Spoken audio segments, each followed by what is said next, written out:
M খান আমার দেখা সবচেয়ে বড় লঞ্চ, কিন্তু এটার ভিতরে যে অবস্থা, আরে সুবহান।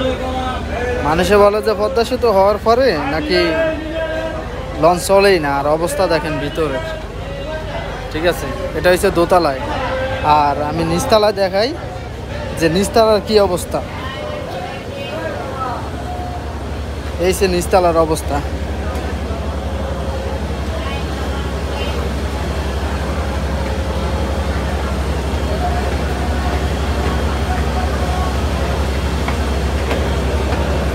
তো ধরেন পদ্মা সেতু হওয়ার পরেই যদি একটা লঞ্চের মনে করেন যে ঈদ বা কোনো অনুষ্ঠান ছাড়াই এরকম থাকে, আর পদ্মা সেতু ছাড়া কী অবস্থা থাকতে।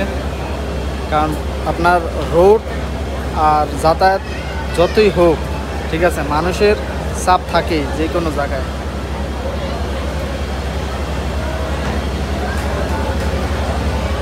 অবস্থা দেখছেন ভিতরের, মানে আপনি যে একজন মানুষ বসবেন এমন কোনো অবস্থা নাই ভিতরে। অথচ হবে বাজে 8:30, আর মেবি এই লঞ্চটা ছাড়বে 9:30। তাই যেই মানুষগুলো আইতেছে তারা বসবে কোথায়?